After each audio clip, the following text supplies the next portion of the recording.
Profitable paycheck in women's professional bowling history, $40,000. Whose name will go down in history this afternoon? Well, it could be right-hander Barbara Leicht of Albany, New York.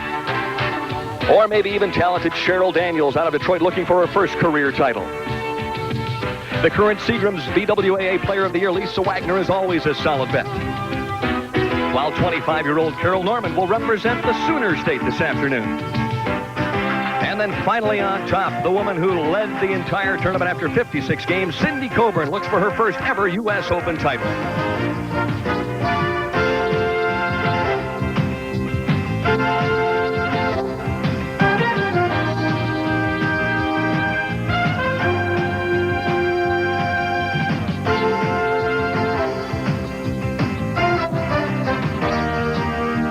Today on ESPN, the Total Sports Network, Seagram's Wine Coolers and the Bowling Proprietors Association of America presents the 1987 Seagram's Cooler U.S. Open. Seagram's Cooler proudly sponsors the Ladies Pro Bowlers Tour U.S. Open. Seagram's Coolers, everyone a champion. By Ebonite, makers of the new Firebolt.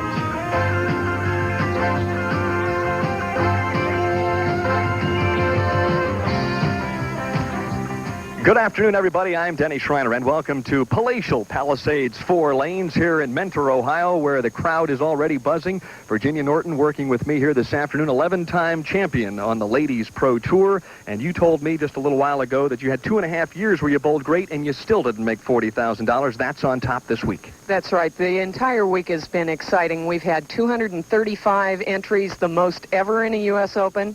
And to put it in a little bit better perspective, only one woman in the history of women's professional bowling has ever topped the $50,000 mark in a year. So hopefully this will set a trend for future bowling. Let us say the atmosphere has been tense all week long. The players are under tremendous pressure. It's a lot of money, and of course the U.S. Open title. How will they fare here this afternoon? Well, I think that they've kind of settled into it. Earlier in the week, you could really feel the tension. Certainly the tension is electric right now.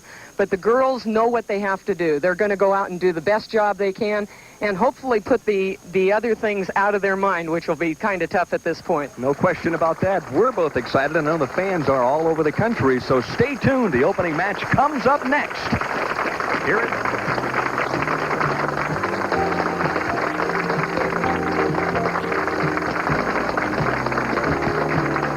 And Cindy Coburn not far behind. Stay tuned. Watch this. Blues class. Repeat after me. Seagram's. Golden. Wine Cooler.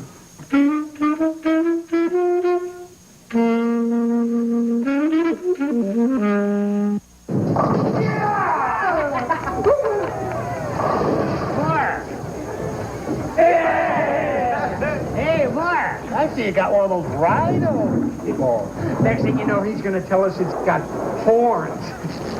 Unleash your game. Roll a Rhino. The Rhino from Brunswick, a urethane ball designed for professional and high-performance bowlers. Looking for a barbecue sauce with a kick? Then get ready for Bullseye barbecue sauce. Its big, bold, spicy taste will put the buck in your barbecue. But first, make sure your hat's on tight. Roll up your sleeves and get yourself a firm grip, 'cause Bullseye's gonna be powerful good. Better be ready for the big, bold taste of Bullseye barbecue sauce. There's no place on earth that I'd rather be than out in the open, where it's all plain to see. If it's gonna get done, it's up to you and to me. Come on and head for the mountains of Bush. Head for the mountains of Bush. Here. Can you increase your success potential? Get Self-Analysis by L. Ron Hubbard wherever paperbacks are sold. Because if you're not moving up, you're falling behind. ESPN, the Total Sports Network, salutes April as National Cable Month. And welcome back to Palisades 4 Lanes in Mentor, Ohio. There's the traditional handshake. On your right, Cheryl Daniels. And, of course, to the left, 39-year-old Barbara Leicht. Here's a look at Cheryl up close, opening shot. Cheryl's been out here for 8 years, and the best finish she's ever had is second in a major event. A little bit light, couldn't kick out the 10. You saw the 6 actually come back on the pin deck, but it just couldn't take the pin out. It's very interesting, Virginia. The very first shot thrown by Cheryl, a corner pin. We saw all sorts of 7 and 10 pins all week long, and the key really to winning matches was to convert the spares. That's exactly right, and the corners were a little bit tough here. You see Cheryl switch balls, and just as you stated, the corners were tough. Cheryl went to a harder surface ball and still couldn't get enough skid. Watching her in match play last night, she missed 2 or 3 10 pins down the stretch, and she switched to that harder surface ball, made them down the stretch in the final game or two, but obviously opens up here with a mistake. We'll find out if Barbara Leicht can take advantage of the opportunity. Her first shot. And there's the trip 4. And if you're playing the track, as they say, Virginia, you like to trip that 4. You certainly do. And Barb's going a lot straighter than Cheryl is. Cheryl likes to circle the ball, hook it a little bit more. Barb likes to go straight and hard right at him. Barbara Leicht, a school teacher out of Albany, New York. Took Easter vacation, decided to come to Cleveland, and I have a feeling she's going to remember Easter 1987 very well, regardless of what happens here today.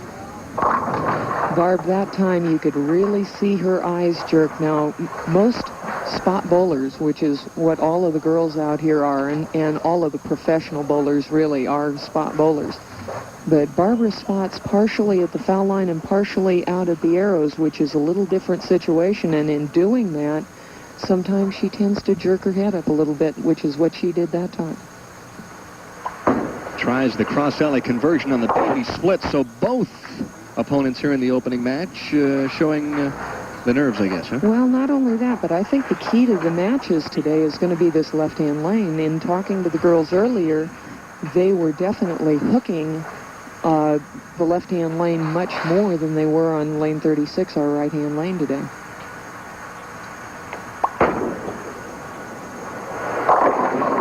And there's the power of Cheryl Daniels. Cheryl Daniels has been coming from behind all week long, I guess, Virginia. She started match play in 22nd place and made the big move on Friday morning, and then, of course, solidified her spot on the show last night with some outstanding bowling. Well, and another thing that you've got to look at is Cheryl had the best match play record of any of the girls on our show today. She won 19 of her 24 matches, and that certainly helps. And looking for the opening double in this match. That looks like a good shot. She had to have gotten that ball in a little bit deep and circled it a little too much, which surprises me of Cheryl because she likes to hook the ball. She uses a lot of wrist. Not the easiest split in the world to try and convert either. Here you see a replay of Cheryl Daniels' last shot. Actually, it looked pretty good. She must have just been a little off of her target. You can see, though, if you look right at the bottom of the swing, what a great shot that was. But Cheryl really does use more wrist than the rest of the girls on the show today. Virginia, would you say that she might be physically the strongest player on the telecast today? I'm not sure you could say that she's physically any stronger than Barb Leicht. Yeah, that's true. If you watch Barb Light's release and through the bottom of the downswing, she's awfully strong there, and that's where she gets a lot of her power. Very nice shot, and you could see the 10 kick out. However, here we go again. The key to the match, at least early, is going to be this left-hand lane and who's able to conquer it. What a tenacious competitor, Barbara Leicht. Heading into the position round game 56 last night, she was in 7th place. And she shot all the way around Jeannie Maiden and also Robin Romeo to make the telecast, and who knows what may happen this afternoon. Well, Barbara has always been just kind of a part-time player because of her profession as a school teacher, but she's always tough when she comes out. Oh, she almost got a great break and carried that 2-pin forward. Well, you used to do that all the time when you were out here, didn't you? Oh, sure. Here you can watch her head, see her eyes flip up to her target right at the release point, talking to the ball all the way down the lane. Does it help when you talk to it, Virginia? Sometimes.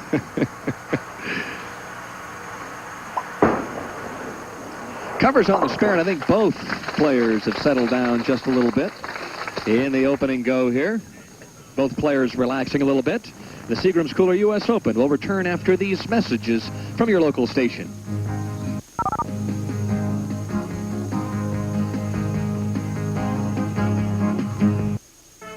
Man, look at that tarpon jump. There's nothing like it. And there's nothing like Genesee beer. It's always crisp and consistent because it's brewed in just one place. All natural Genesee. The best catch I know. The great outdoors in a glass, Genesee beer. Light or not, it is a very, very good beer. It's got a lot of flavor. It's got great taste. Genesee has kept the flavor and it's kept the taste in a light beer. Genesee Light. It's unbelievable. If you felt buying a good used car was like putting your money down on a roulette wheel, come to the Used Car Center at Lancaster Toyota Mazda and take the chance out of buying that car with an unprecedented 12-month, 100% parts and labor limited warranty. Choose from over an acre of clean, thoroughly checked used cars. Plus, with the Used Car Center's generous trade-in allowances, it's easier than ever to make the deal you want. Your best bet in a clean, dependable used car is at the Used Car Center across from Lancaster Toyota Mazda, 5270 Manheim Pike. Tuesday, America's best hopes for Olympic gold lead the world's best divers in breathtaking platform competition. The McDonald's American Cup, Tuesday night at 8 Eastern on ESPN.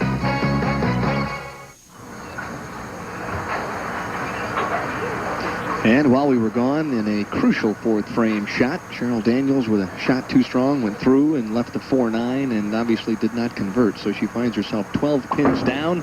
And now shooting across at the spare. There's a little bit of help. So actually a pretty good shot by Cheryl in the fourth, Virginia, but just a little too strong. That's right. And then still everybody struggling on this left-hand lane.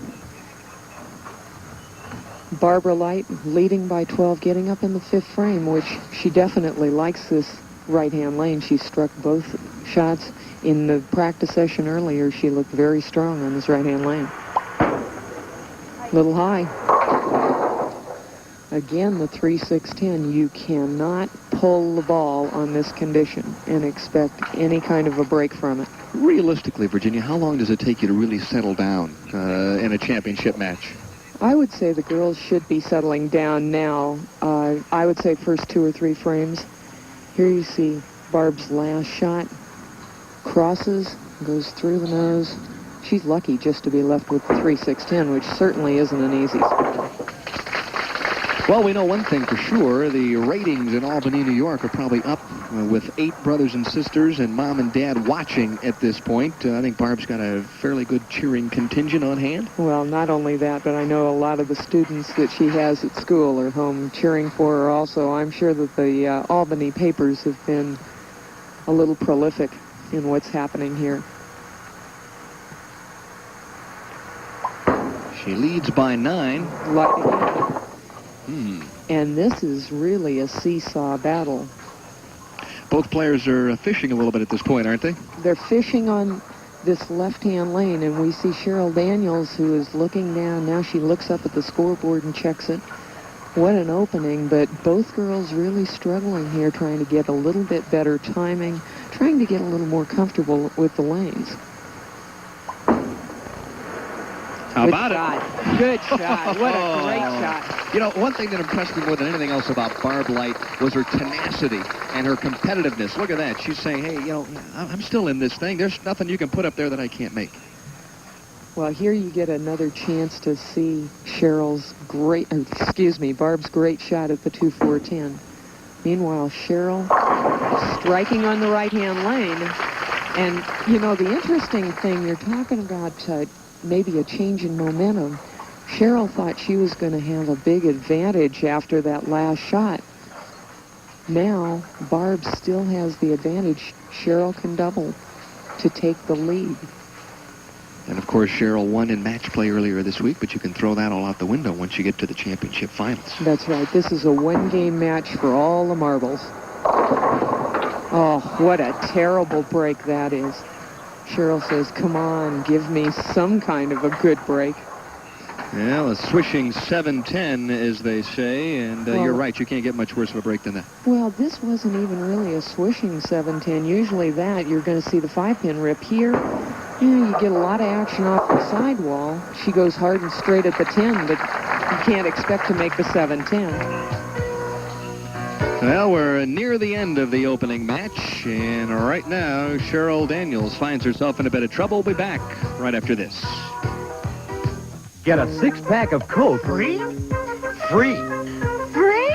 When you buy Dirt Bustin' Hastings filters. The best there is. It's Hastings Dirt Bustin' giveaway with a free 6-pack of Coke for you and a chance to win a Dirt Bustin' 4-wheel drive Dodge Raider or thousands of other great prizes. Just buy a pair of Hastings filters. The best there is. At leading auto parts stores or with a professional oil and filter change. And the Coke is free. No, fellas. Look here, fellas. Let's do one for Mr. Seagram. Now, look here, Mr. Seagram. You sound like my kind of guy, yay. You make that? Seagram's golden wine cooler. And you make it wet and dry. Oh, now, Mr. Seagram. You're my kind of guy. My kind of guy. Barb Leicht in an excellent position right now to take a 28-pin lead and really put some pressure on Cheryl Daniels. Well, an excellent position, especially since she's up on her favorite of the 2 lanes. And made a good shot. Rips the rack, and some of the people can't see, but she left the 7-pin on that shot. That was an excellent shot, and she wanted to really take charge in this match. 18 pins sounds like quite a bit with 3.5 frames to go. It isn't all that much, especially since neither girl is really comfortable out on the lanes. Barb looking to notch victory number 2 on national television here this afternoon. Her highest finish ever in a BPAA US Open, 15th back in 1979 when they bowled in Phoenix. And the interesting note, too, between Cheryl Daniels and Barbara Leicht this week, they both averaged exactly the same for the tournament, 208.5.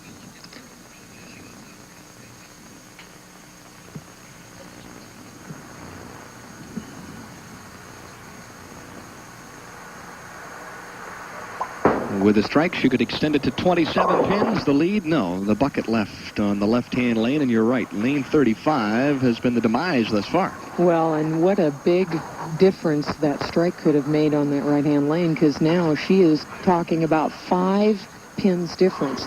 5-step approach for Barb Leicht, and watch the power she gets through the bottom of the swing, and how far out and how firm she is right at the release point.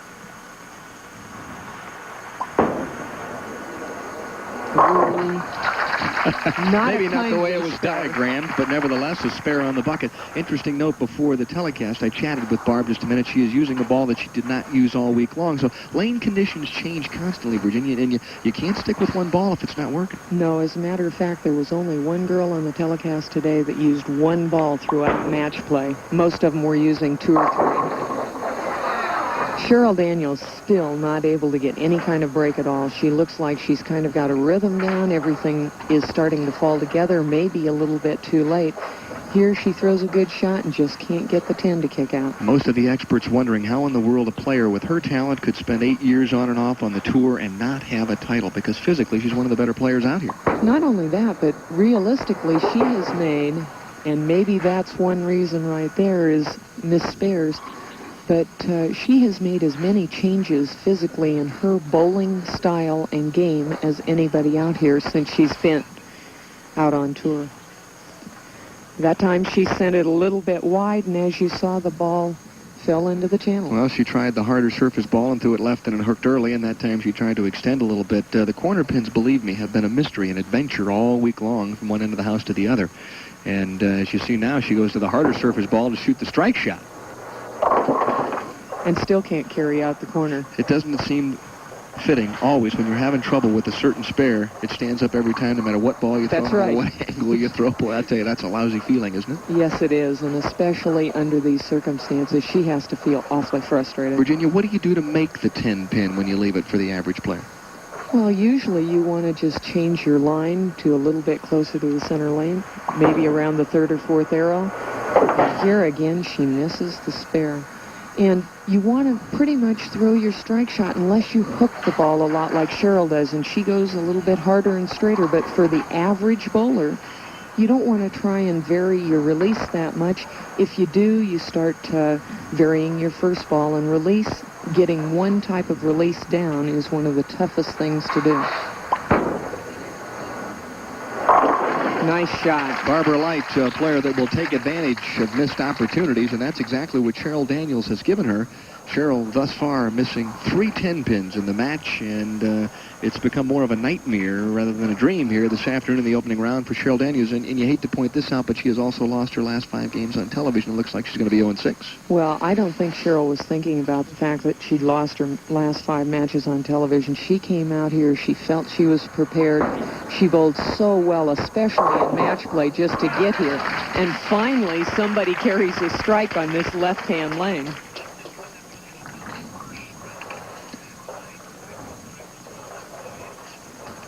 Barb Leicht in a situation where if she strikes out, could shoot 197 for the match. And she certainly is starting to get well lined up here. You see her shot in the 9th frame that was just very solid. A little bit light. If she spares this up, she'll shoot 183. But that's going to be enough this match. I'm not sure that's going to be enough along the line when she comes up against Lisa and Carol and then Cindy, if she should get that far. During this week's Seagram's Cooler U.S. Open, Virginia, there were low games. There were 160s, 170s, 180s, but then on certain other pairs, there were big games. 298 was the highest game of the entire tournament, but many games, 250 and 260. So once the players get a chance to get loose and get adjusted, I think we'll see the scores probably go up. I think so, too. I think that one of the things you have to look at is these are 2 players who have not been on television as much as, let's say, a Lisa Wagner or a Cindy Coburn. And when you're bowling for this kind of money, you tense up a little more. You try not to think about the money. You try not to think about the title of the U.S. Open. But it is extremely tough. Well, obviously a very disappointing afternoon for Cheryl Daniels. After just a tremendous week for her, anytime you get to the championship round of a major tournament, you have to feel as if you're in a situation where you've done the week's work and it just didn't work out. Well, you got here, and that's a nice paycheck in itself. Certainly it's disappointing, but she has bowled very well. She has nothing to be ashamed of. Well, Cheryl Daniels will take home $6,000, but Barbara Leicht of Albany, New York, will advance into game number 2 as she wins her opening match. And we'll be back with more of the Seagram's Cooler U.S. Open after these messages. This can happen to good bowlers on lanes with limited distance dressing or short oil. Short oil means oil out to here, 26 feet or less from the foul line. Short oil can make your ball react unpredictably, a big problem. Now, the solution from Ebonite, the new Firebolt SO, a urethane ball with a unique additive to make it roll long, hit hard, and not overreact on today's short oil conditions. Ebonite's new Firebolt SO is the solution to the problems of short oil. Before you head out to take care of your yard, head over to your True Value hardware store. There you'll find these Cervest garden tools, just $6.99 each, less a $2.22 mail-in rebate. Cervest head shears with hardwood handles are only $3.66. The True Temper 24-inch leaf rake is just $3.99, less a $2 mail-in rebate. And good-looking Gilbert & Bennett cedar lawn edging really stands up to the weather. It's just $7.44 at participating True Value hardware stores and home centers. There's no place on earth that I'd rather be than out in the open where it's all plain to see. If it's gonna get done, it's up to you and to me. There's no place that I'd rather be. Head for the mountains of Bush. Head for the mountains of Bush. Beer. Deck owners, want your deck to look like this again instead of this? Big job? No. This bright, natural look was restored with Wallman Deck Brightener. It's new, just mixed with a gallon of water. It's safe, fast, easy to use. From the Wallmanized, pressure-treated wood people. Restores an average deck in about an hour. Wallman Deck Brightener, part of the Wallman family of deck stains, water repellents, and preservatives. Wallman, products for decks that last. And that's what's on top this week. $40,000 to the winner, $20,000 for second place, $10,000, $7,500, and Cheryl Daniels already finished up here this afternoon. We'll head back to the Detroit area with $6,000. Yes, and besides that, 24th place got a check for $2,000. 60th and last to cash got a check for $740 this week. So it was certainly a very profitable week for a lot of ladies out here. There is a look at one of the finest women bowlers in the world. And, of course, her opponent, Barbara Leicht. And we're speaking, of course, of Lisa Wagner, current BWAA Player of the Year. It's been an interesting week for Lisa, not only because of what she's been involved in the U.S. Open here, but her husband finished 5th a little bit earlier today. Kent Wagner finishing in the number 5 spot in the Greater Hartford Open. So she's not only had to worry about her game, Virginia, but also her husband's as well. And Barb Leicht will open up on lane 35, which has been a trouble spot thus far. And this really surprises me, as she looks like Barb toward the end of the match really got a little more loose, a little more comfortable under the lights. Well, we're going to head now to find out what Kent Wagner has to say about Lisa's appearance on television. Lisa, good luck. I bowled pretty good here. Finished 5th. I tried my best. I hope you win. Just take your time, and everything come out for the best. And good luck. I'll see you tomorrow. Those are the words of Kent Wagner, recorded a little bit earlier. Let's see if she takes his advice. Hey, not too bad. Well, Kent should coach her more often long distance, huh, Virginia? That's right. I'll tell you what, that has to be an omen right there, because we saw Cheryl Daniels roll how many shots in exactly that same place, and not a 10-pin fell. The interesting note, first time that we have ever determined that a husband and wife team are bowling or have bowled on national television back-to-back on the same day. And Lisa said she almost had hoped earlier in the week, before he made the top 24, that he would maybe not do so well and would be able to be here, but she was so excited last night when she heard he went to 5th. She almost couldn't stand it. Well, she found out right at the end of qualifying here that he was 10th with 3 games to go, so she knew she was on the telecast in the Women's U.S. Open, but she was sweating out the other tournament in Windsor Locks, Connecticut.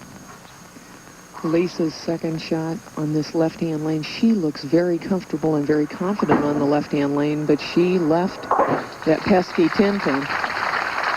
And obviously handled it fairly well. It's a little surprising. The girl that's coming on does get a choice of the lane she wants to finish on, and Lisa obviously feels a little more comfortable on the left-hand lane, which gave both girls a problem in the first match. Very nice shot. Well, Barbara Leicht beginning to get lined up on the championship pair, 35 and 36. Let me ask you this question, Virginia. When you do get a chance to play one game and get loose and get lined up, is it easier to win the second game? It sure is, and you can see from her reaction. The first game she was a little bit tense, a little bit tighter. Her reactions are starting to loosen up also.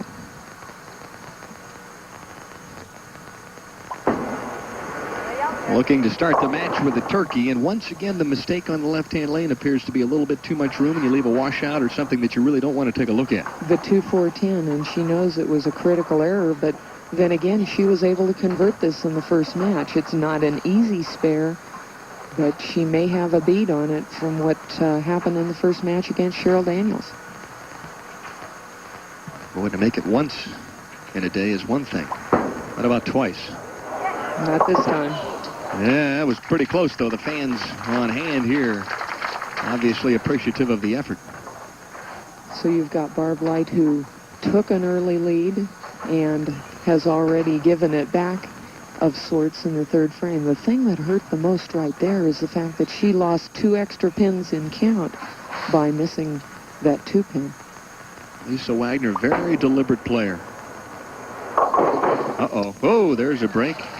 Knocked that 6-pin down from behind. That's so important. We were talking about breaks and whether Cheryl was able to carry out the 10. Lisa already carried out the 10. She just got another big break. And usually in this kind of a tournament, the breaks really make a difference. Here, Lisa Wagner's 5-step approach, very strong, very loose arm swing. She doesn't get in a lot of trouble. Whoa. What a break that was also.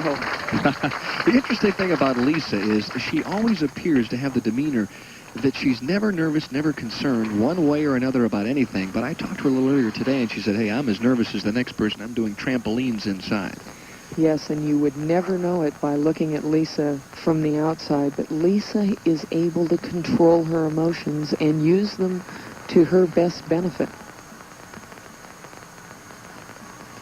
12 career titles, trying to shop for number 13 here this afternoon. You know, we were talking about that. Lisa throws the ball a little bit wide, leaves the 2-pin. What happens is if you're not a little bit nervous, you go out there and you're almost too relaxed, and it's like a walk in the park, and you really don't bear down and make good shots. So the nerves that you do feel under these circumstances, as long as you're able to control them, are really beneficial. Well, the spare shooting has been a bit of an adventure thus far, but Lisa Wagner converts. She seems to be off to a pretty good start thus far. She leads by 4 at this stage, and we're in game number 2 of the Seagram Schooler US Open, live from Metro Isle. Back with more right after this. The upset of the week is brought to you by Pepto-Bismol. For most common stomach discomforts, the one that coats is the only one you need. The Birmingham Turf Club, hoping for some Kentucky Derby hopefuls in its inaugural Alabama Derby. The favorites, Phantom Jet, Fast Forward, and Home Builder. Beating them all to the wire, Lost Code. Lost Code not even nominated for the Triple Crown, ineligible for the Derby, but winning the mile in an eighth in 1:51 3. $17.60 for your $2 at the track. The Pepto-Bismol upset of the week. Tomorrow is homecoming, and this campus will be filled with parents. But today, Jane's dad is coming home with a bad case of diarrhea. I feel so weak. Oh, let's get you into bed. Tomorrow's homecoming. You won't miss it. The one he needs is Pepto-Bismol. As it coats, it soothes heartburn and upset stomach, as well as diarrhea. I'm so glad you're here. Oh, me too, honey. Pepto-Bismol, the one that coats, is the only one you need. ESPN sets a fast pace in May. There's live coverage of the Indy 500 time trials and the pre-Kentucky Derby races from Churchill Downs, plus 2 Formula One Grand Prix and plenty of NASCAR thrills. May delivers the NHL shootout for the Stanley Cup Championship and live Grand Slam suspense from the French Open. May means home run heroes at the College World Series and pressure putts at the PGA Tour Memorial Tournament. It's the hottest May ever on ESPN.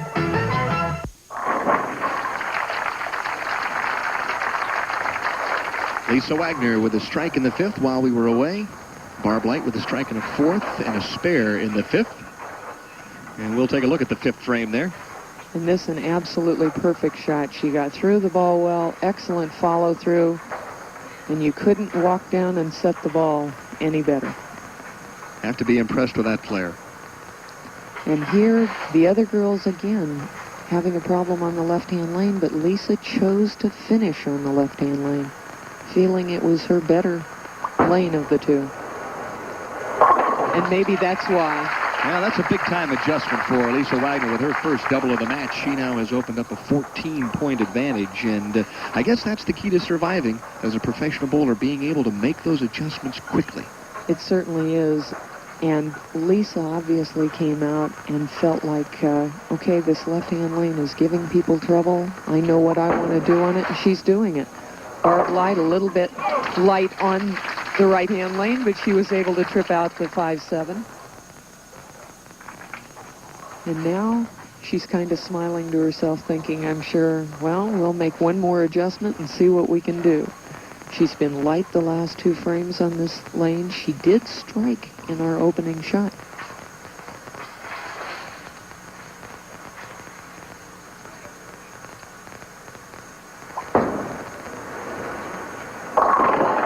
And obviously the over-adjustment, you throw it out the window a couple of times, you think you've made good shots, then you set it short and try and fit it a little bit, right? Mm-hmm. And the one thing you can see Lisa here, she's going to put some tape in her ball. It obviously doesn't feel quite right. Maybe put it in her thumb hole to tighten it up a little bit. The one thing you could not do at all on these lanes this week is try and fit the ball.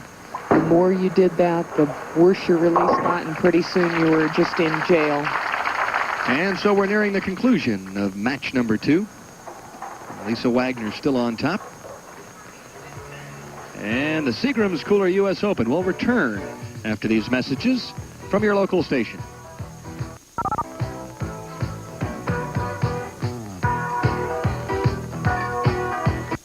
Here's Wayne Angelo, sales manager of Wolf Ford in Lancaster. Wolf Ford will sell 100 cars and trucks in 6 days at 3% over our cost. That's about 1 vehicle each hour all this week. In addition to these closeout prices, you'll also get more for your trade now than if you wait until May. We have over 400 vehicles, including Escort, the world's best-selling car, and F-Series trucks, the world's #1 selling truck. At Wolf Ford's annual 100 Car Dash, it ends this Saturday. My place or your place? My place, of course. My place has delicious food and cozy dining. Fresh homemade pizza with a variety of toppings oozing with mozzarella. Hot and cold subs, spaghetti, rigatoni, stromboli. And my place has specials like mouth-watering manicotti and fresh veal parmesan. Plus, you can eat and relax in the dining room, or my place has takeout available with a convenient drive-through window. Let's go. Where? My place, of course, with 5 convenient locations.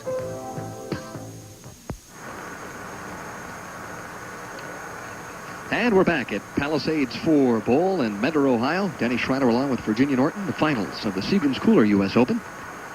Lisa Wagner in search of the first turkey of the afternoon. Yes, and I would have to say she's probably got a very good chance if she can carry. I expect her to be able to get to the pocket because once Lisa finds the pocket, she rarely misses it. Good shot. Great shot. And Lisa looks like she has really come home to these lanes. She looks like she's lined up on both of them. This one just absolutely perfect, just like the last shot. She's definitely getting lined up on the right-hand lane. Lisa, for most of the tournament in second and third place, took the lead for a couple of games last night, but Cindy Coburn bounced back in game 55 and regained the top spot. And Lisa went from second to third, in essence, in the last 3 games. How about a 4-bagger? That seems to be the common denominator. The minute you get loose on the left-hand lane and give it a little room, Virginia Norton, you have all sorts of problems. Well, I think you have to go hard and straight on this left-hand lane. And here you see the ball just skids out a little too far. She never gets the ball back. The one thing that we've seen Barb Leicht having problem on this left-hand lane is if she tries to go hard and straight, if she doesn't go hard enough, the ball hooks early. So it really has been a little tricky for the ladies. Good shot. Good shot. And there's a little emotion from Lisa Wagner. Larry Mize, after he won the Masters last week, said, I think I could have dunked a basketball out to the chip shop, but watch Lisa Wagner take off here. Come on, hurry up. Get over to that 10-pin. There we go. Lisa's certainly an emotional player also. She's been out here a while. She is really delightful to have in an interview. Little light. Well, that was interesting because I thought she'd carry the 8 and leave the 7. And Barb realizing that could have fallen if she'd have gotten any luck or any kind of a break, but rather have the 8 without the 7. That's right. The 2 together would be real deadly. We've seen enough 1-pin spares missed here this week, and don't get us wrong, the ladies are very, very good spare shooters. It's just been a situation where the corners in particular have been very tough to shoot here. Well, I know one thing. All of her students watching in Albany, New York, I've got a great idea for them. Videotape the show here today. Take it to school on Monday. How can you teach us, Ms. Light? We got to watch the show over again, so maybe you'll get like 45 minutes to an hour away from school, right? That's true. I wonder if anybody is listening there and might try it.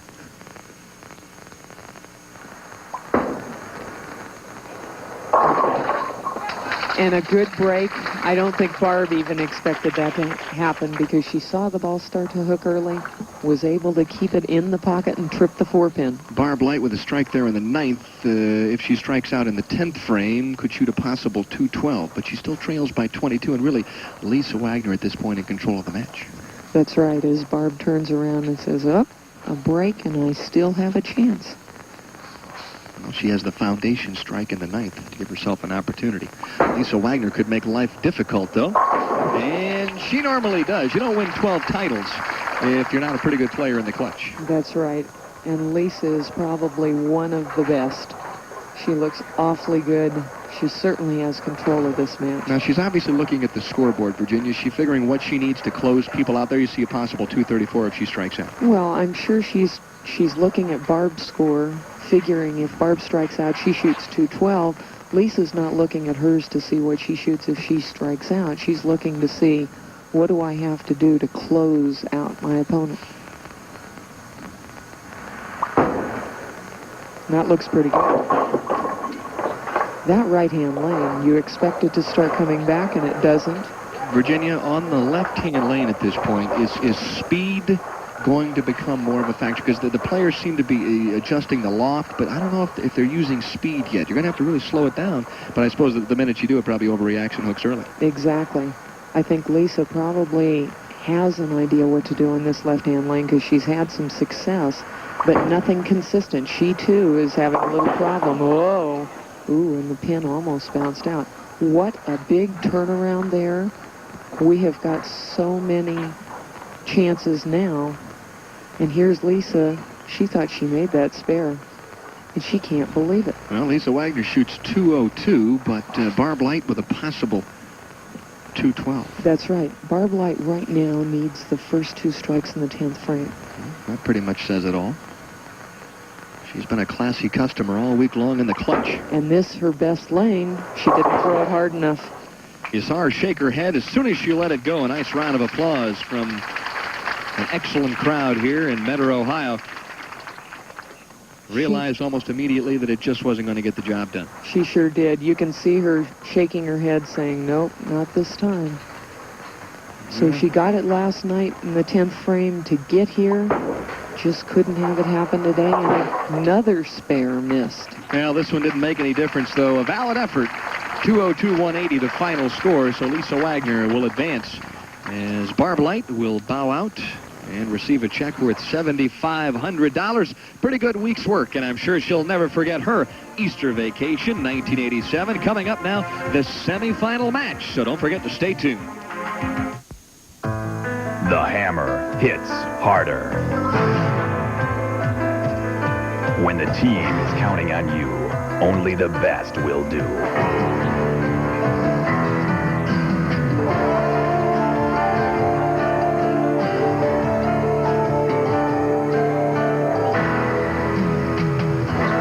The best hammer and nail bowling balls and accessories sold at fine pro shops everywhere. There's no place on earth that I'd rather be than out in the open where it's all plain to see. If it's gonna get done, it's up to you and to me. Come on and head for the mountains of Bush. Head for the mountains of Bush. Here. The competition is intense. 2 international volleyball powers show their strength when the USA battles Brazil in the Kentucky Fried Chicken Colonel's Classic, Tuesday night on ESPN.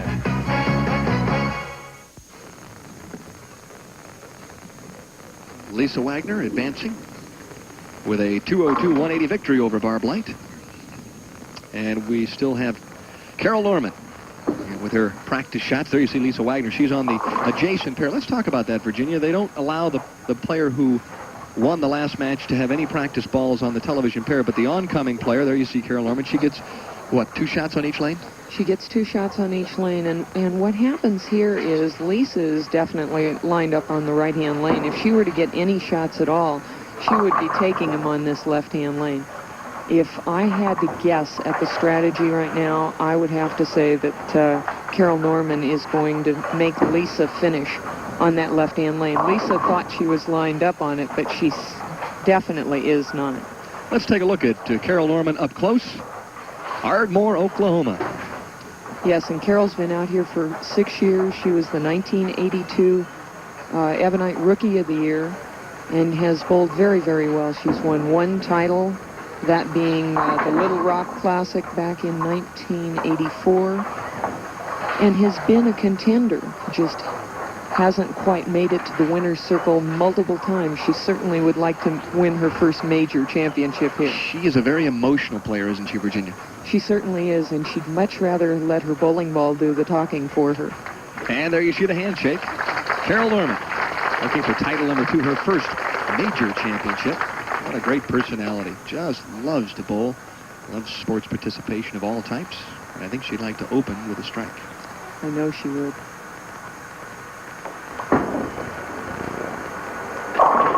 And once again, we see a light hit on this left-hand lane. I think Carol's probably right now thinking about how to shoot this spare, in that Lisa Wagner definitely dodged a bullet in the 10th frame. Here, Carol Norman's 4-step basic approach, very compact. A lot of the ladies have a very high backswing to try and create speed and power. Carol Norman, not so. Probably the most accurate of the players in the telecast here this afternoon. And she was able to make that spare. And breathe a sigh of relief. Once you get past the opening frame in the championship finals, you have a tendency to relax a little bit. And she better get prepared pretty quickly, because Lisa Wagner, I think, realizing that she almost gave away the other match, will probably bear down here in the semifinal. I think you're exactly right. Here, Lisa, during the match play, beat Carol, but I'm not sure that that's any factor at this point at all. As we see Lisa come in light and able to take out the 5-7. In watching the lady professionals bowl this week, the one thing I think that I probably realized more than anything else is there's 4 or 5 players on the women's tour that create area, and Lisa Wagner is one. Lisa's one of them because she can hook the ball. She gets very good rotation on the back end, but she can throw it very straight and keep from having to cross so many boards. And a lot of times, especially on a condition like this, we need to be able to do that. And that was a great shot also, so maybe she figured out something between the last match and this one on that left-hand lane. Let's not get too far ahead of ourselves, but whoever wins the semifinal match, if they solve the puzzle of lane 35, would probably have a tremendous advantage over Cindy Coburn in the title game. It's possible, but in watching Cindy Coburn during the practice session earlier, Cindy looked like she was playing a little deeper on the lane than the rest of the girls, and that certainly could make a difference. Carol hung up in the ball and got a good break out of it. Should hang up more often, right? Well, maybe that would be her key to lane 35. Here you see she gets out of it a little late. She's not sure what the ball's going to do at this point. I'll tell you what, that ball didn't come down until I got near the arrows. That's right, and usually you don't want to do that. That's not Carol's normal game, but it worked out. Look at those eyes. She realized at the last second she got away with one. But that's always a key, too, when you don't make a good shot and you still get a strike. That's right, and sometimes that's the thing you need to calm you down and say, okay, somebody's looking out for me. I can go out there and make my best shots. Here we go again, a little bit light. We saw Cheryl Daniels leave a 7-10 on a hit almost identical to that. Would the lanes at this point, Virginia, start to break down at this stage of the championship final? They've been breaking down ever since the first couple of shots that were thrown. Actually, we're bowling on what's called short oil, and the oil has now traveled down the lanes, and the lanes are changing with each match that is bowled. Lisa Wagner looks for the turkey. Oh, my goodness. Ringing 10, and we've seen enough of those this week, probably for the entire season, don't you think? I'm certain that all of the girls have seen quite a few of those. As a matter of fact, Lisa's now thinking, okay, we're going to take our time, and we're going to go up and we're going to make a spare here.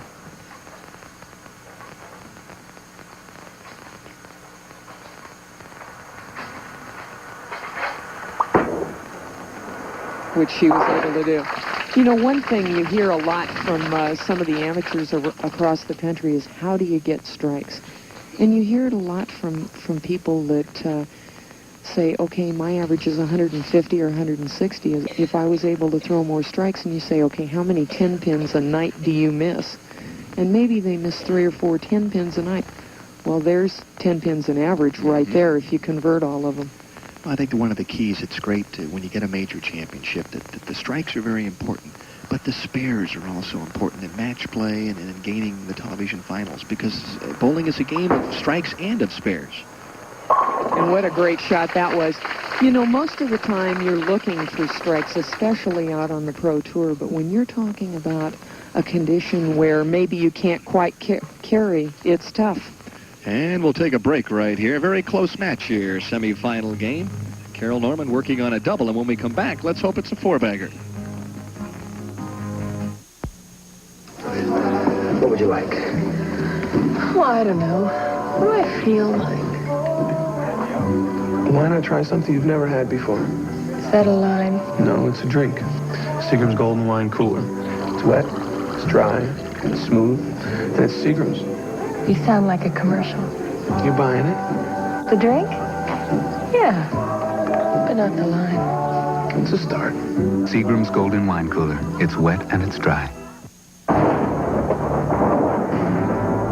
Winners know what it takes to win. In this game, it takes more control, more power, more precision, more curve. One ball has it all. One ball dominates winning on the Pro Tour. The Black U-Dot from Columbia 300. The Black U-Dot, the ball of champions. Columbia 300, sold only in lanes or pro shops. Well, it appears I've proved the prophet there, Virginia Norton. A double, a key double in the fourth and the fifth, so it's a four-bagger now for Carol Norman, who leads by 21, but Lisa Wagner works on a strike in the fourth. Yes, and if Lisa can catch the next two strikes, she'll be back within one pin. So Lisa also lined up on this pair of lanes. Ought to be tough. And the key to surviving on the tour is answering the challenge of strikes. And there you see it in the fifth. That's about as good as it gets. That's right, and if I had to read Lisa's reaction, I think she was looking at the 10-pin from about the time she let go of the ball. She knew it was a great shot. Here, you see it in her eyes. She says, the 10 went, I've got them all. She struggled with a back problem last year and still ended up the player of the year. She struggled with a back problem probably the last three tournaments. She tried to come back, she couldn't. And then she found out that it was a torn ligament in her back, so she's done a lot over the past 3 or 4 months. Oh. Now there is just flat a great shot that you do not carry. A solid 8-pin in a crucial situation, and look at the replay on this. You're going to watch the ball go through, take the 5 straight back, and nothing touches the 8. Virginia, what does that do to you mentally when you realize you've probably made your best shot of the entire tournament and you end up with a solid 8? Very little reaction from Lisa. Very little reaction, and at this point, you know, a lot of girls that would have taken the wind out of their sails, but obviously Lisa, being the well-prepared veteran-type player, she's not going to let it affect her as much as somebody that hasn't been out here that long. Carol Norman taking her time, wanting to make sure that her hand's nice and dry. She wouldn't want to lose a shot in a match like this. Obviously, the winner goes on to bowl for the title against Cindy Coburn. And we're in the 6th frame as Carol Norman works on a 4-bagger. That little high. She got a little bit slow and careful with that shot, and the ball hooked much too early down the lane. She left the 3-6-10, and this is not an easy spare to convert. Let me ask you this, too, Virginia. The rhythm that you get into when you bowl a tournament is completely different than the rhythm that you have in the television finals, isn't it? It can be, but it isn't necessary. The one thing that does happen is you're not waiting for anybody else on either side. You're going at your own pace, and for somebody that has not been on television a lot, that can be a little bit disrupting. Great shot on the spare. You know, Carol Norman is an outstanding athlete. As a matter of fact, she holds the Oklahoma high school girls state record for the discus throw, so she's obviously a terrific athlete. That's right, and Carol has really worked on her game, worked on her mental game a lot also. She used to get up in the television finals and she'd hurry herself. Here you see her taking her time, trying to get set. One thing she said earlier is, once I'm on the approach, the lane is mine. I don't hear anything behind me.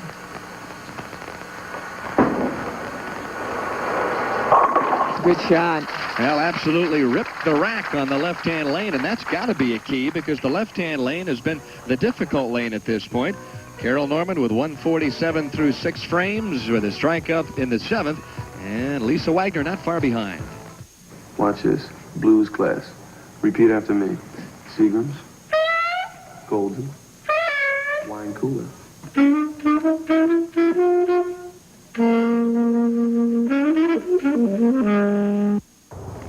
Boston, home of the Red Sox, the Celtics, the Brewers, and America's most prestigious road race. Monday, April 20th, a world-class field hits the streets for a grueling 26-mile trek that tests physical endurance and mental toughness. Start-to-finish coverage of the 91st Boston Marathon. Live Monday, April 20th at 11:30 Eastern on ESPN.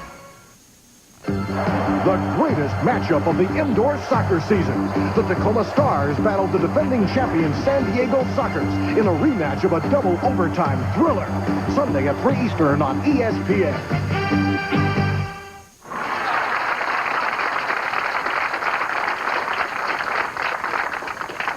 Denny Schreiner along with Virginia Norton. There you see Lisa Wagner sits down after a clutch double in the 7th and the 8th. Here you see the shot in the 8th frame, and it's back, I should say, to Flush City for Lisa Wagner. That's right. No 8-pin this time, and that gets her back within 1 pin in this semifinal match. Carol Norman, however, up in the 8th frame, working on a strike, can extend it to 11 pins again.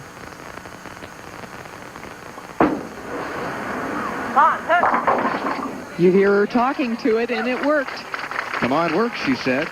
So a big double. Boy, this is about as good as you get as far as the semifinal games are concerned. We're heading down the stretch. Great shot here by Carol Norman, who answered the call of the big double from Wagner. She certainly did. The ball in the middle pocket range. She's able to get the 5 to roll over and take out the 7. Here and you'll obviously see. Happy that that's exactly what the end result was. She is really pumped up, but she's using it to her advantage again. She's not hurrying her shots. She's not letting it disrupt her thinking. A little wide. She's almost able to rock out that 7-pin. And you know the interesting thing that's happening now, the girls are definitely getting more lined up on lane 35. But the first match, that shot would have been a bucket. So the back ends may be breaking down a little bit more on lane 35, which is to the girls' advantage. Carol Norman operating in the 9th. There's a possible 246 if she strikes out in the 10th. And Lisa Wagner could still shoot 258 if she goes off the sheet from the 9th frame. Lisa working on a double. And Lisa now down by 8 pins with a strike. She regains the lead by 2. And this is the semifinal game of the Seagram's Cooler US Open. And of course, you can't forget that the Bowling Proprietors Association of America, a co-sponsor of this event, yes, and just did a tremendous job putting this one on this week. And very instrumental in getting Seagram's involved in the US Open. So we would really like to thank them and Seagram's for becoming the sponsors of the richest event in the history of women's bowling. Excellent shot. Big 10-pin, and that one I would have to say Lisa went a little harder and a little straighter, and she just wasn't able to knock out that half pin.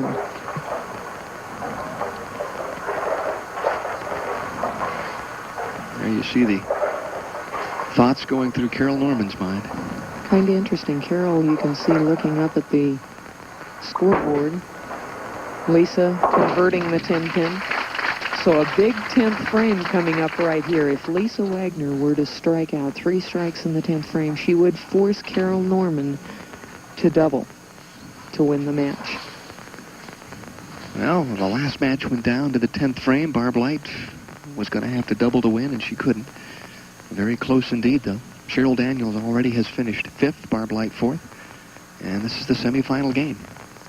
You know, we saw a shot of Lisa's hand. She keeps fiddling with that one finger. She's not feeling it at all right now. The pressure is on, and does Lisa Wagner deliver? Oh, there's that 10-pin. Boy, when you think about it, though, Virginia Norton, When you look back at the 6th frame, when she left the flush 8-pin, she could have been off the sheet for about 265 here. That's right, and that was a 21-pin difference, but that doesn't make any difference right now. We're in the 10th frame, and that 10-pin carrying could mean quite a bit. If she can double here, she can really put the pressure on Carol Norman. Carol Norman, you could see, not looking at her opponent, and that's unusual. Carol says she usually kind of watches, sees what's happening, but not this time. She's looking at the floor, thinking about her own game. Lisa Wagner for a double. Great shot. Now that's pressure bowling at its finest. Lisa, if she strikes now, shoots 237, but as you mentioned, Virginia does force Carol Norman to at least double to get to the championship match. Not yet.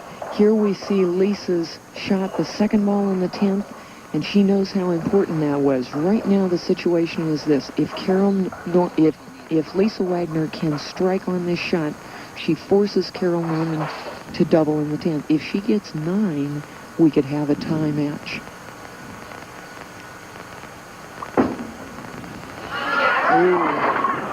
Whoa. Well, that kind of answers that question. That leaves the dinner bucket. Nevertheless, 233. Nice round of applause. An excellent game in the semifinal, but once again, the pressure is still on Carol Norman. It's on Carol Norman, but that count right there just opened the door wide open for Carol Norman. She was going to have to strike. She was going to have to double. Now she needs to fill 18 pins in the 10th frame to win this semifinal match and go on to meet Cindy Coburn for $40,000.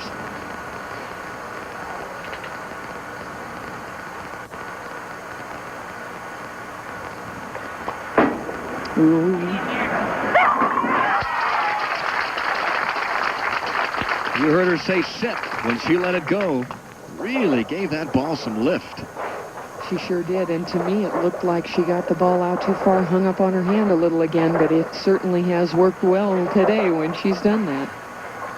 Yes, there you go.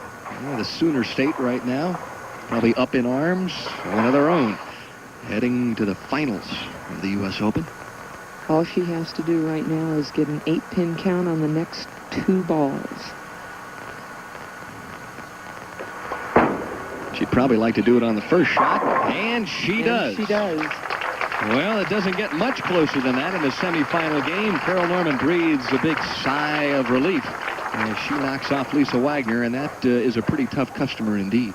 It certainly is, and Lisa doubling in the 10th and then kind of let her off the hook with that 6-pin count. Lisa, I'm sure, a little upset about that, but she's going to take a nice paycheck home of $10,000, which will be her biggest payday ever. Yes, and her husband finished 5th earlier today, so a big day for the Wagner family, but on we'll go here in the Seagram's Cooler U.S. Open. As Carol Norman advances, she'll take on top seed Cindy Coburn. There you see the semifinal score, 236-233, $40,000 hanging in the balance, and we'll return right after this message.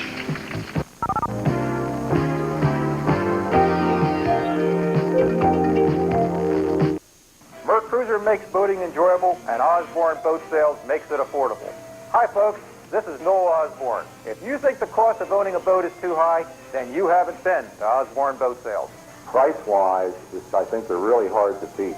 We were very pleased with the fact that the boat was reasonably priced and within our price range. You have to check here first before you go anywhere else to buy a boat. Affordable boats with Mercruiser power. That's Osborne Boat Sales. A man's den is the center of his home. Carpet Den is your complete home decorating center.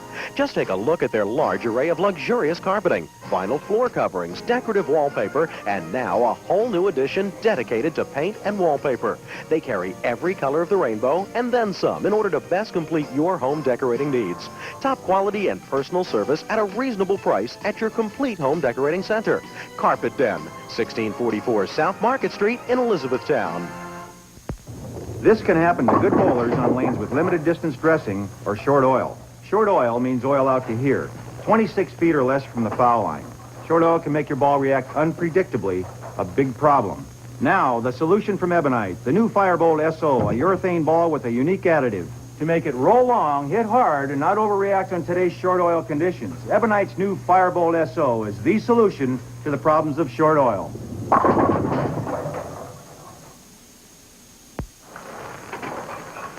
Well, it was a terrific week for the players who didn't make the telecast as well. Robin Romeo very close. Local pro Jeannie Maiden just missed the televised finals. And previous champion here of the U.S. Open, Donna Adamek, finished in 9th.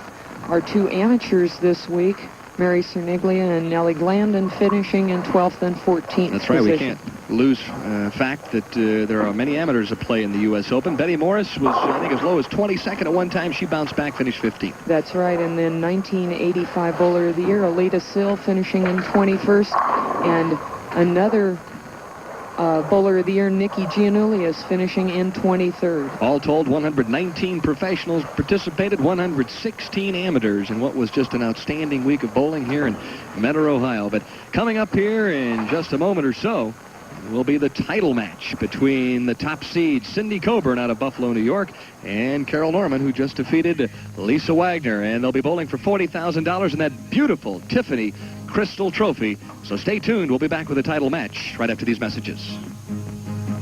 Bowling has taken the first step toward becoming an Olympic sport. Now it's your turn. As an American Bowling Congress member, you can participate in international qualifying competition. It's possible that you could be representing the United States when bowling is an exhibition sport in the 1988 Olympiad in Seoul, Korea. Participate in your local Team USA competition. Bowl for the gold through Team USA. Contact your local ABC Bowling Association for details. There's no place on earth that I'd rather be than out in the open where it's all plain to see. If it's gonna get done, it's up to you and to me. There's no place that I'd rather be. Head for the mountains of Bush. Head for the mountains of Bush. Beer. Cindy Coburn and Carol Norman. There's the handshake before the title match. $40,000. Well, those two young lady professional bowlers are making history right now, Virginia Norton. They certainly are. Prior to this, the one thing that Carol Norman wanted to think about was just going out and making good shots. I wonder if she's still able to do that.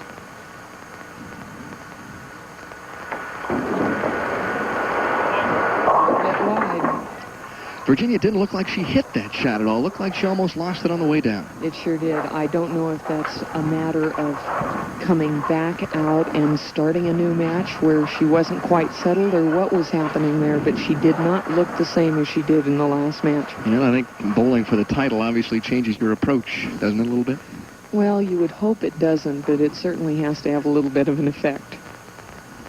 Yeah, the important thing now is to cover up the spare in the opening frame. Well, it wasn't exactly the way you would have shot it, but what the heck, it's a spare. What great tradition for the Coburn family. And we talked to Cindy earlier today and asked her thoughts about bowling for a historic $40,000. Well, it's funny you should mention that. In '75, my mom was the winner of the first time the largest prize fund. Then again in '81, I was in the same position. I won $25,000 when that was the record-breaking prize money. Now here I am again in '87, bowling for the U.S. Open Championship and the largest prize fund, and hopefully the pattern will continue. And she walked out in the opening frame and struck just like she was throwing practice balls. Tripped the 4-pin, and Cindy looks as loose as she could be. Under the circumstances, if you look at her face, she may look a little bit tense, a little bit thoughtful, but as far as her overall basic approach, it looks like Cindy Coburn all week long. Very methodical, very businesslike, very effective. A little wide. But there again, that's what's happened on this left-hand lane. Earlier, that ball would not have made it back. It's able to now. Well, if you're the top seed, you'd like to get out of the gate in a hurry and throw a double, and that's exactly what Cindy accomplished. That's right. Cindy, little basic 4-step approach, goes all the way through it. What an excellent follow-through. Higher backswing than Carol Norman. But all of these girls have their own little idiosyncrasies. They all get the job done. Well, there you see the graphic 2-0 this week against the top seed. And a very solid strike on lane 36. Both players, I think, are in a position they're going to make a run for this time. They are, and Carol Norman this time not using the big loft, the ball coming off her hand earlier than it did in the previous match on those couple of shots that she really got down the lane.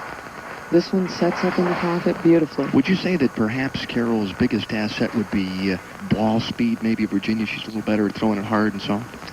Not necessarily. I think Carol, one of the things that's so good about Carol is she's compact, she goes up, and she just doesn't try and overpower anything.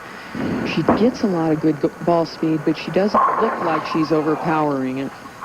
And what a great shot. We saw a critical solid 8 by Lisa Wagner in the 6th frame of the last match. This one early in the match, same shot, 5 pins straight back.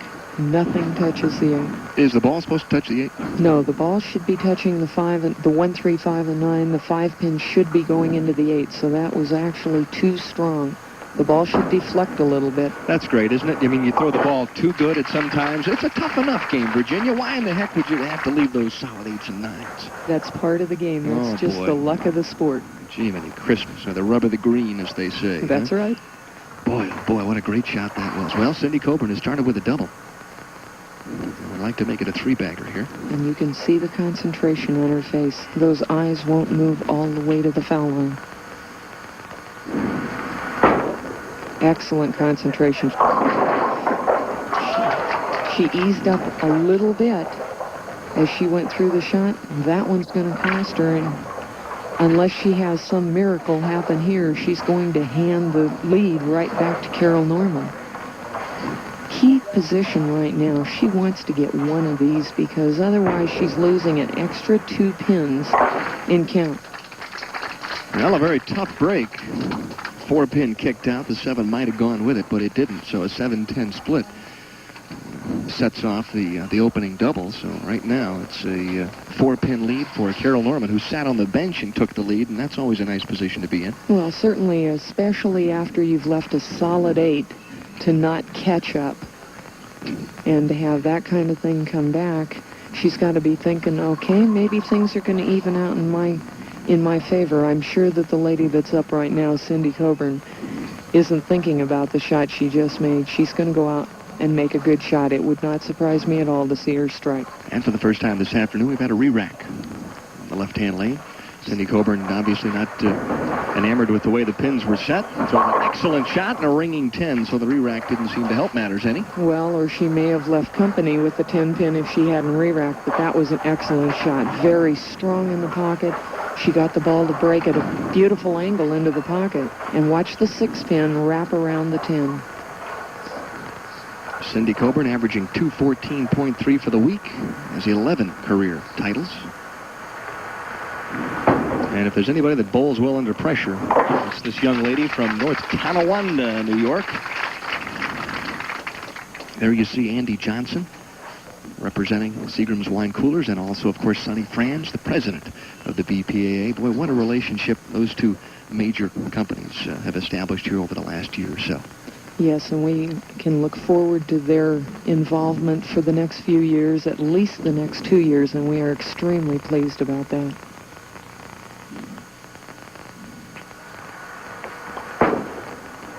Carol Norman, great shot in the 4th frame, so maybe that open by Cindy Coburn, really the thing that Carol needed to charge her up. She's been throwing the ball very, very well. Here you get to see another absolutely beautiful shot. Carol's getting the ball out over the line much more than Cindy and much more than the rest of the players have been, but it's working. You know, we talked about that. In essence, we've got a couple of players who have thrown it fairly straight, a couple who hook it a little bit, and then one player in between. So they're approaching the pocket from all different angles here this afternoon, and Carol Norman right now has, I guess, the ideal shot. Well, it looks like it so far, but you know, this is the match. And so nerves are going to have to play some part in that. Now, we're talking about somebody in between. Carol Norman has left the 2-5 and the bucket now on this left-hand lane. Cindy Coburn threw it a little wide, and because she hooks it a little bit more than Carol does, Cindy was able to carry a strike coming around behind the head pin a little more. there's nothing like having to shoot the bucket when you're bowling for a major title. There's nothing like having to shoot the bucket, period. Gives it plenty of room. Don't close down too fast. Oh. Whew. I don't know about you, but I've already moved to the edge of my chair. This one's worth $40,000, Virginia. That's a lot of money. Well, and the girl that finishes second is going to pick up $20,000. Cindy already knows what that feels like to pick up a check that big. Carol doesn't. And in essence, would you say that the player who wins would have a leg up on Player of the Year honors, perhaps in '87? Without a doubt. Not only the $40,000 first prize, but being the U.S. Open champion. Cindy, a little out of time. She's closing her shoulder a little too soon and pulling the ball left. Leaves the 3-6 here in the fifth frame. Now she trails by 6 pins. And this, not necessarily a tough spare, but spares this week, we've already gone over that, have not been easy. Cindy with an outstanding television record. Used that harder surface blue ball all week long to shoot spares. And as I talked to her before the telecast today, she said, Denny, I don't think I'm going to use the strike ball I used all week long. There's another one I have that's getting a little better reaction. So I don't think she is bowling with the ball she used for 56 games either. And that's got to be a little difficult. Well, not necessarily. Most of your equipment is going to feel fairly similar. And if you can go out there and say, hey, I've got a ball I've got a lot more confidence in, hey, go for it. Yeah, but in my mind, you'd have confidence in the ball that got you through the 56 games, wouldn't you? Except for the fact she said she used about 3 of them. Mm-hmm. Gives this one a little room and doesn't quite get back. Leaves the 2-8. Cindy skidded that one a little bit more down the lane before it started to make the move back. And as a result, she's got the 2-8. Another difficult spare. Cindy picks up her strike ball this time to shoot the spare. She's decided she wants the ball that's going to hook a little bit more to try and pick up that double wood. Cindy Coburn's highest all-time finish in the U.S. Open, 6th. Obviously, she's bettered that mark heading into this one today. Significantly. Good shot. So Carol Norman now getting up in the 6th frame. Leading by 8 pins. 8-pin lead. Looks like she was working on the tape in her thumb hole a little bit. I don't think she adjusted it. Maybe just moved it around a little. She's got her eyes closed, obviously visualizing the one key that she wants to work on. Well, I think it goes back to the situation. She's putting herself in a certain frame of mind and blocking everything out but her concentration on her target. Good shot. And here is where the 10-pin stands, the 7-pin stands. Now, let me ask you about that. Why all of a sudden, when the pressure is on, do you start to leave those half-10s and half-7s? Is it because you may be squeezing that ball a little bit? Just a little bit. And, you know, the pins are going to react to that because you don't get quite the same rotation. You may get 1 revolution less, you may get half a revolution less, and that's going to make all the difference in the world in carrying out those corners.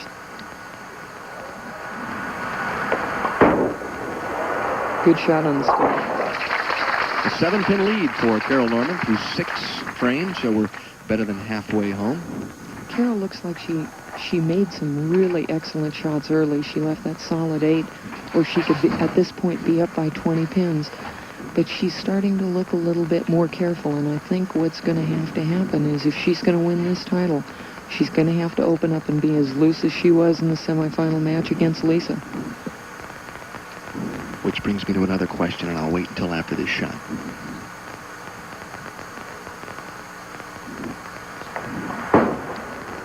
Good shot. Good reaction, you know, as soon as she let it go. At this point, Virginia, now do you become more aggressive or more conservative if you're in the lead a little bit?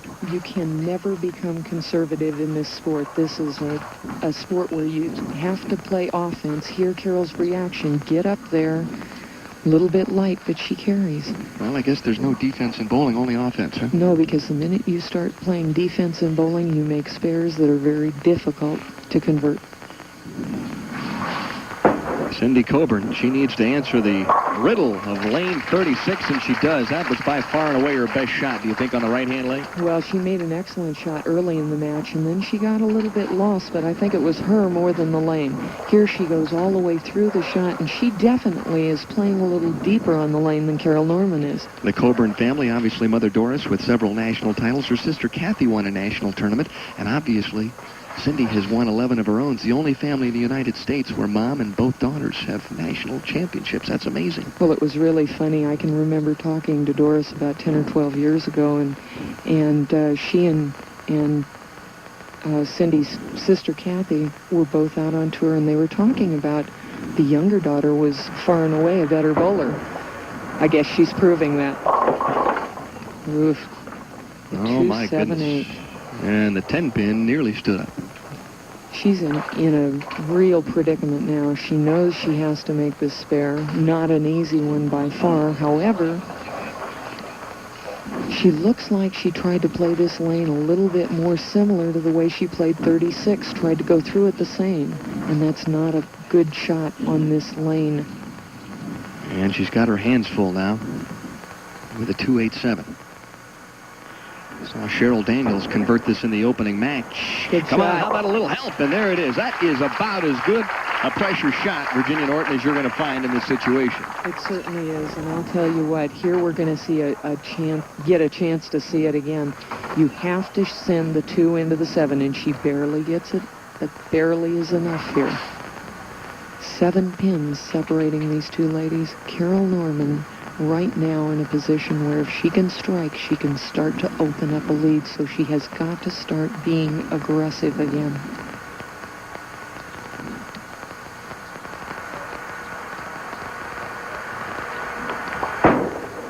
Better shot. Not to be. Same half 10. Same half 10, but that one was not a careful shot like the one she threw back in the 6th frame. Excellent crowds all week long, and they reacted to the ladies, but I don't want to use an old cliche, but I guess I would. You could hear a pin drop in here right now, even if it would be a 3.6-pound weight pin, right? That's right. I know one thing. Carol Norman was hoping to listen to the 10-pin drop on that last shot, but she'll take the spare if she can get it. She pulled it a little bit. She was able to go a little harder with the shot. Still a 7-pin lead, both players with spares in the 8th frame. And there you see the gaze of a true competitor. I kidded her a little this week. I said, oh, you're from Oklahoma. Have you ever met Brian Bosworth? She said, oh, yeah, he coaches me all the time. What a great sense of humor. Carol really does have a nice sense of humor. Right now, the only thing going through her mind is how big these next 2 frames are. By far the biggest 2 frames that Carol Norman has ever had in her career. Now, the toughest thing for her is she'll have to finish the match in the 10th. This, of course, in the 9th frame. Would love a foundation strike if she could get it. And she threw that one great. Rips the 5 out. Well, a possible 219 if Carol Norman would strike out in the 10th. And just watch the power of this ball hit the pins. Half hit, the 5 goes into the 4-7, setting up a situation where she cannot be locked out in this match. First order of business now for Cindy Coburn is to strike on the right-hand lane. This is for all the marbles. Oh, my goodness. Solid 10, and now the pressure is really on. Certainly is. She threw a very, very good shot. The ball broke a little late, but there again, you're going to watch the 6 wrap around the 10. Very nice shot. Well, the key now is to make the spare and strike out and at least force Carol Norman to make at least the first strike in the 10th. That's right. Got to take them one at a time, though. There's the spare. The end of the 9th. Now Cindy Coburn, really, the tournament comes down. Virginia Norton to trying to strike out here in the 10th frame. If she doesn't, it's all over. That's right. Well, you can't say it's all over. At that point, Carol Norman would still need to mark if Cindy can fill up this 10th frame. And under the circumstances, I think that mark, the ball might get a little bit heavy. I have a feeling you might be right.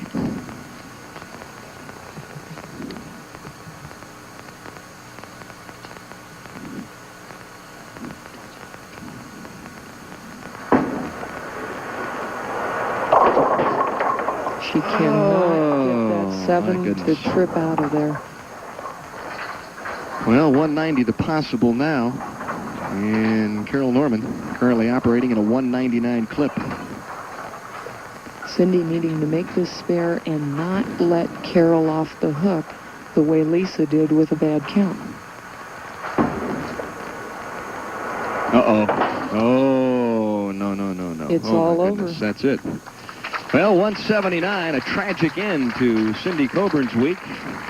And really, at this point in time, Carol just needs to stay behind the line. And right now, she's about as excited as she'll ever be at this point. I think Carol is probably trying to fight back some tears at this point. I've got one framed bowl. Good shot. Great shot. And that'll do it. Look at the smile on her face. What a tremendous champion. And there are the tears that she was trying to fight back. Carol Norman out of Ardmore, Oklahoma, with her first major championship, and she'll always remember about the strike she threw to really lock things up. That's right. Carol Norman, I don't know if she's even going to be able to see her target.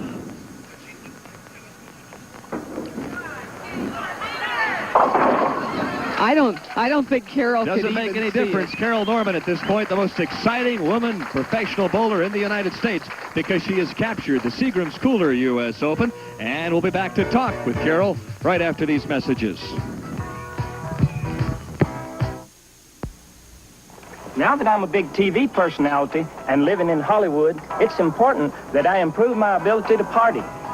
So I got myself this hot tub and invited over some close friends I've known for hours. And instead of the usual boring soft drinks, I'm serving A&W root beer. A&W's rich and creamy, and it has that frosty mug taste. There's nothing like a hot tub, a cold frosty one, and some properly prepared crustaceans. Pour yourself an A&W, regular or diet. No, fellas. Look here, fellas. Let's do one for Mr. Seagram. Now, look here, Mr. Seagram. You sound like my kind of guy, yay. You make that Seagram's golden wine cooler. And you make it wet and dry. Oh, now, Mr. Seagram. You're my kind of guy. My kind of guy. Get a six-pack of Coke. Free? Free. Free? When you buy Dirt Bustin' Hastings filters. The best there is. It's Hastings Dirt Bustin' giveaway with a free six-pack of Coke for you and a chance to win a Dirt Bustin' four-wheel drive Dodge Raider or thousands of other great prizes. Just buy a pair of Hastings filters. The best there is. At leading auto parts stores or with a professional oil and filter change. And the Coke is free. Don't win nothing for practice. Don't win nothing if you don't. All right, let's have it.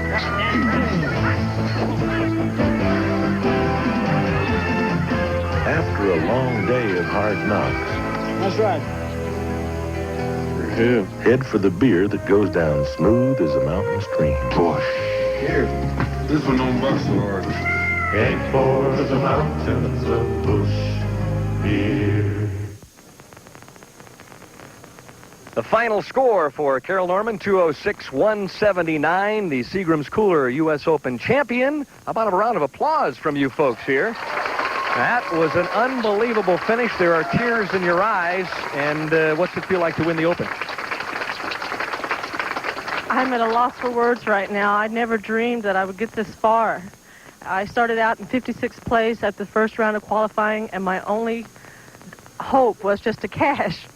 I got a little cash, I'm afraid. Well, now that you're speaking about high finances, let me bring over Andy Johnson here representing the Seagram's Wine Cooler Company. And he has a nice check here on hand for you.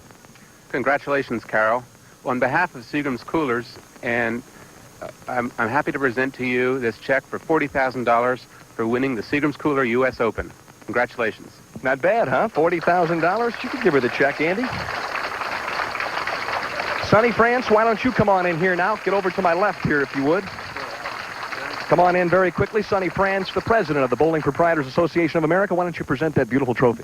Carol, congratulations. It's a pleasure on behalf of the proprietors of the 4,000 member centers and the 100,000 employees at those centers to present you with this beautiful crystal trophy, symbolic of your victory. Congratulations again. Thank you, Sonny. Do you have anything to say about that beautiful crystal?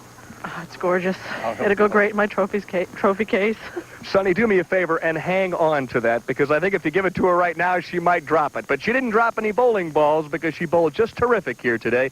The U.S. Open champion here from Mentor, Ohio. Thanks for joining us.